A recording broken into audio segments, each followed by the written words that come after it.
जय श्री राम, जय माता दी, बालाजी महाराज की जय। आज मैं एक जो विषय लेके आया हूँ, मेरे पास में काफ़ी समय से काफ़ी बार सवाल आता रहता है कि हमने ये पितृपक्ष चल रहा है, तो पितृपक्ष के अंदर पितरों की साधना करनी चाहिए। तो पितृ साधना के लिए हमने क्या क्या नियम चाहिए और पितृ साधना कौन व्यक्ति कर सकता है?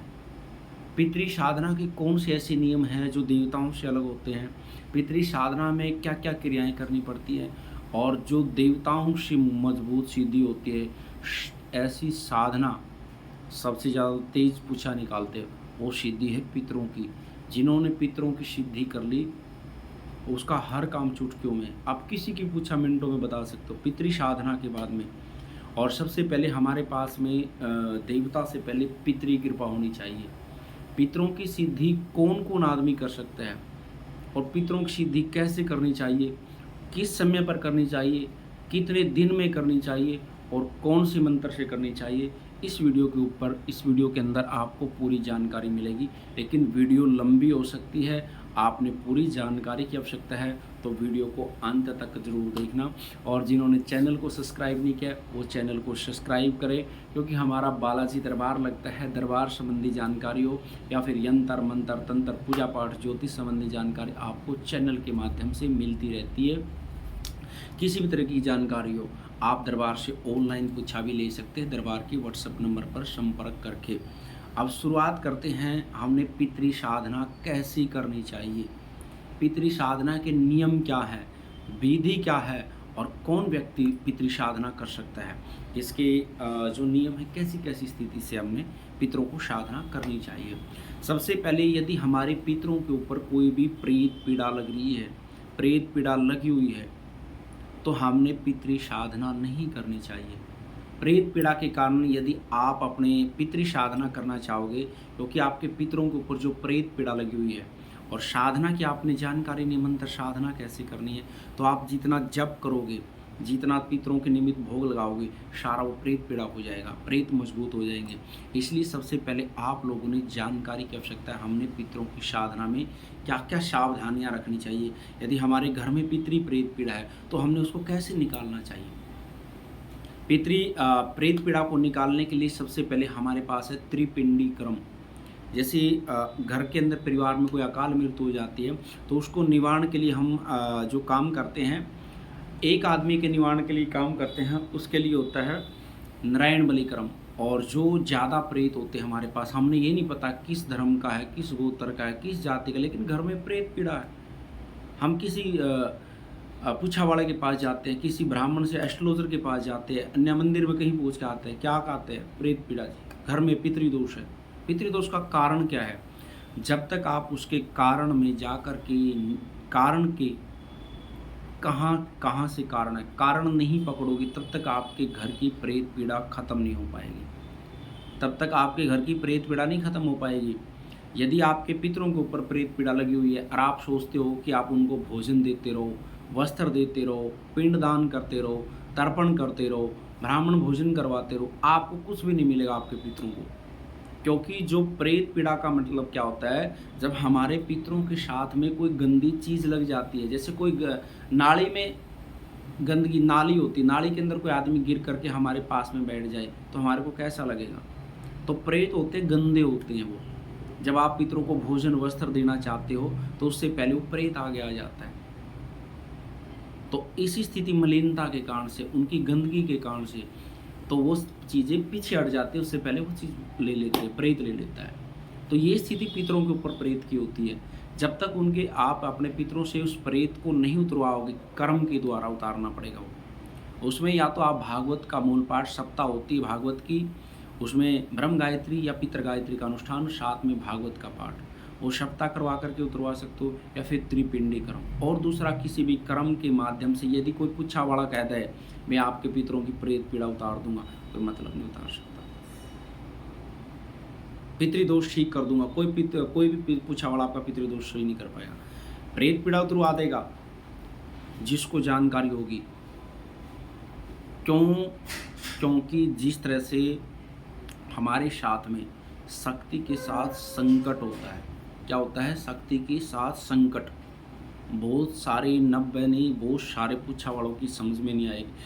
ये पितर एक प्रेत है, क्योंकि जब प्रेत को हम काटना चाहते पितरों से, तो उस पितरों की आंट लेता रहता है, और कोई भी शक्ति आपके पितरों के ऊपर हाथ नहीं उठाएगी। इसी तरह से जिस तरह से शक्ति के साथ संकट होता है, अब हम संकट को काटना चाहते हैं शक्ति के माध्यम से, वो शक्ति की आंट लेता रहता है बार बार।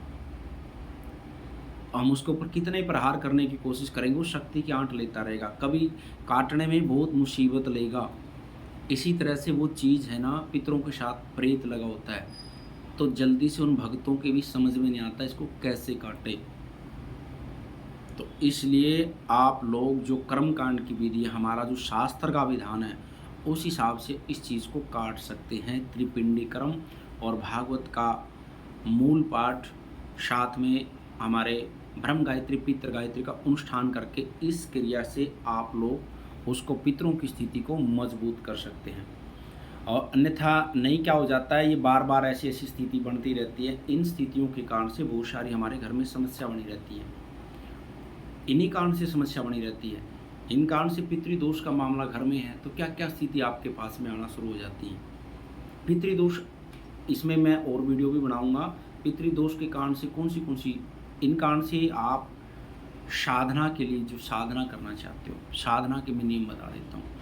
यदि आपके पितरों के ऊपर कोई भी दोष नहीं है, पहले तो आप साथ में अपने पितरों की स्थिति को मजबूत कैसे करोगे, उसके बाद उनकी साधना कैसे करोगे। मजबूत करने के लिए हमने पितरों के निमित्त, या तो हमने जैसे हम पिंड दान करवाते हैं, तर्पण करते हैं, भोजन, ये हम उनका पालन पोषण के लिए देते हैं। पिंड दान वगैरह करते हैं, जो हम उनको जल देते हैं, अर्पण करते हैं, जल गंगा जल डाल करके, कच्चा दूध डाल कर करते हैं, उनका पोषण होता है।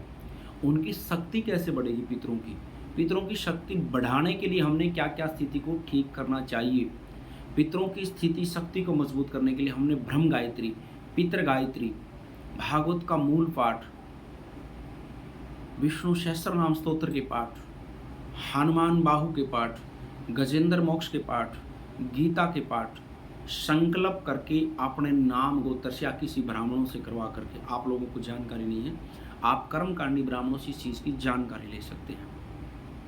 तब जाकर के आप अपने पितरों की स्थिति को मजबूत कर पाओगे, क्योंकि जब तक आपके पितरों की स्थिति मजबूत नहीं होगी तब तक आगे नहीं बढ़ पाओगे। सबसे पहले जो अधिकार है हमारा, हमारे ऊपर हमारे पितरों का है। पितृ ऋण जब तक आप नहीं मुक्त कर पाओगे तब तक आपके ऊपर देवता भी जल्दी से कृपा नहीं कर पाएंगे। इस स्थिति से आप लोगों ने उनकी शक्ति को मजबूत करना है। उसके बाद आगे की प्रक्रिया क्या करनी है आपने, आपके घर में जो बड़े हैं, आपके बड़े भाई हैं, पिताजी हैं, दादाजी हैं, जो घर के सबसे बड़े हैं, उनसे आपने आशीर्वाद लेके नीचे तक आशीर्वाद सबसे लेना है। दादाजी आपके घर में, दादाजी मैं तो पितृ साधना करना चाहता हूँ, वो कहेंगे ठीक है बेटा आशीर्वाद है, पितरों के लिए साधना करो। आपके पिताजी हैं, कहेंगे साधना करो, ठीक आशीर्वाद है। आपके बड़े भाई ये कहेंगे साधना करो, आशीर्वाद है। तो जाकर के आपने साधना करनी है। यदि कोई भी आपका बड़ा, क्योंकि वो भी हमारे जीवित पितर हैं, जो बुजुर्ग हैं हमारे, जो हमारे दादाजी हैं, पिताजी हैं, वो हमारे जीवित पितर हैं। यदि जीवित पितर ही नाराज है तो फिर मृतक पितरों की जो हम जो साधना करना चाहते हैं तो सिद्धि नहीं मिल पाएगी हमारी, क्योंकि सबसे पहले हमारे जो बुजुर्ग बैठे हुए हैं उनको हमने आशीर्वाद लेना है, उनकी खुशी से आशीर्वाद लेना। जब तक वो नहीं देंगे और तब तक आप साधना के मैटर में आगे नहीं बढ़ पाओगे। उनके बाद उनका आशीर्वाद लेना है। उन्होंने आशीर्वाद दे दिया कि आप जाओ साधना कर सकते हो। फिर साधना के जो नियम हैं पितरों के, वो देवताओं से अलग हैं। उनके लिए क्या क्या उनका कर्म करना आपने, फिर उसके निमित्त आपने डेली तर्पण करना पड़ेगा। पितरों के निमित्त डेली आपने तर्पण करना है। तर्पण कैसे करते हैं हम, जल में गंगा जल मिला करके, कच्चा दूध लेकर के, काले तिल लेकर के, जौन लेकर के, चावल लेकर के, जब हम पितृ तर्पण करते हैं, सबसे पहले हमारे हाथ में 4 तीर्थ होते हैं। हमारे हाथ के अंदर कितने तीर्थ होते हैं, 4 तीर्थ। आगे से हम जल देते हैं देवताओं को। जल किसको देते हैं, जब हम ऐसे उंगली करके देते हैं तो देवताओं को जल दिया जाता है। उसके बाद किसको देते हैं, हम ऋषियों को। जब हम ऐसे उंगली करके देते हैं, जल में लेकर के ऐसे उंगली करते हैं, ये उंगली दी जाती है ऋषियों को। और जब हम ऐसे जल पीते हैं, ये है हमारा मनुष्य तीर्थ। और जहाँ ये हम ऐसे करके ऐसे करते हैं, यहाँ से हम जल देते हैं, ये है पितृ तीर्थ। तो हमारे हाथ में 4 तीर्थ होते हैं। तो इसी तरह से हमने पितरों के निमित्त वो तर्पण करना है। सबसे पहले हमने देवताओं का तर्पण करना है, फिर ऋषियों का तर्पण करना है, उसके बाद में पितरों का तर्पण करना है। उसके बाद हम सनक सनंदन सनत कुमार जो ऋषि होते हैं, तो उनके निमित्त हम तर्पण करते हैं। और इन तर्पण जो है, आप नॉर्मल आदमी इन तर्पण को कर नहीं पाता, इसलिए आप लोग किसी ब्राह्मण की सहायता ले सकते हैं। कर्मकांडी ब्राह्मण की सहायता लेकर के तर्पण साथ में करवा करके तब जा कर के आप डेली तर्पण करना है। देवताओं को तो हम ऐसे स्नान करा देते हैं और कर देते हैं। और यदि आपके पास पितरों के थान हैं, पितरों के थान पर के पास में बैठकर भी आप साधना कर सकते हैं। पितरों के थान आपके खेत में बने हुए हैं, तो वहाँ भी आप साधना कर सकते हैं। पितरों के निमित्त वहाँ बैठ के थान साधना कर सकते हैं। वहाँ भी उसको जल से स्नान करवा करके डेली, जल गंगा जल और कच्चा दूध से डेली स्नान करा करके, और जो आपने तर्पण का जल है वो जल पीपल में आपने डालना है। संडे वाले दिन आपने भगवान सूर्य को देना है। जो तर्पण की हमारी विधि होती है, उसके बाद आपने लगातार तर्पण किया, जाप किया। मंत्र की जो मंत्र है, क्योंकि लंबी वीडियो होने वाली, इसमें आज आपको प्रक्रिया सारी बताऊंगा। जो मंत्र की जानकारी पितरों के, वो आपको मैं अगले वीडियो में दूंगा। बीज मंत्र भी, वैदिक मंत्र भी, और इसके अंदर पितृ गायत्री का मंत्र भी, हमने कैसे कैसे उसका जाप करना चाहिए। उसके बाद में आपने तर्पण करना डेली। लास्ट वाले दिन सभी पितरों का तर्पण करना है। लास्ट वाले दिन आपने पिंडदान करवाना है। जितने आपके पितर हैं, 2 हैं, 3 हैं, 5 है, 7, जो भी पितर आपके, सब के नाम से ब्राह्मण भोज करवाना है। उनके नाम से वस्त्र देने हैं। पितरों के नाम से पितृ साधना करोगे तो सबके वस्त्र देने हैं आपने। दक्षिणा के साथ में संकल्प करके सभी के वस्त्र देने हैं। दशांश हवन करना है। 1.25 लाख कम से कम आपने जाप करना है। दशांश हवन करना है। दशांश हवन, हवन का दशांश तर्पण, तर्पण का दशांश मार्जन, ये सारे क्रम आपने पितरी की साधना में करने हैं। तर्पण कैसे करते हैं हम? तर्पण मैंने बताया जल से करते हैं। इस तरह से मार्जन होता है, जैसा हम तर्पण का जल होता है उसी से हम हवन में मार्जन करते हैं। जो हमारा जाप होता है उसका दशांश हवन, हवन का दशांश मार्जन, तर्पण, और तर्पण का दशांश मार्जन, ये स्थिति हमने करनी पड़ती है। उसके बाद हमारे को पितरों का आशीर्वाद मिल जाता है, पितरों की स्थिति मजबूत हो जाती है। और पितरों के लिए लंबी जोत का प्रयोग करें आप। लंबी जोत, हम साधना में भी लंबी जोत लगाएंगे, और घी की जोत लगती है पितरों के निमित्त। इस चीज़ का विशेष रूप से ध्यान रखना। कुछ बच्चे तेल की जोत लगाते हैं। तेल की जोत प्रेत के निमित्त चलती है, ना कि पितरों के निमित्त चलती है। तो ये मैंने आपको पूरी की पूरी विधि बता दी है। पितरों की तर्पण कैसे करना है, मार्जन कैसे करना है, आपने हवन कैसे करना है। जो मंत्र की जानकारी आपको मैं अगले वीडियो में दूंगा।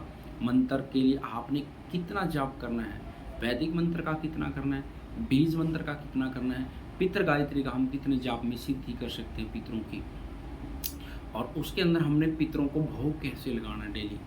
इस चीज़ की जानकारी मैं अगले वीडियो में दूंगा। आज की वीडियो में इतने, क्योंकि वीडियो बहुत लंबी हो चुकी है। आज की वीडियो में इतने ही। माँ भगवती और बाबा की कृपा आपके परिवार पर बनी रहे। यदि आपको वीडियो अच्छी लगी, वीडियो को लाइक करना, शेयर करना और चैनल को सब्सक्राइब करना।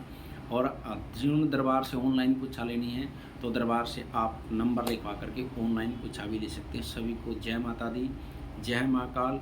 सर्व पितृदेवेभ्यो नमः। कुल के सभी पितरों की जय हो। पितृदेवेभ्यो नमः। और माँ भगवती आपकी साक्षात आपके ऊपर कृपा बनाए रखे। सभी को सीताराम, जय माता दी।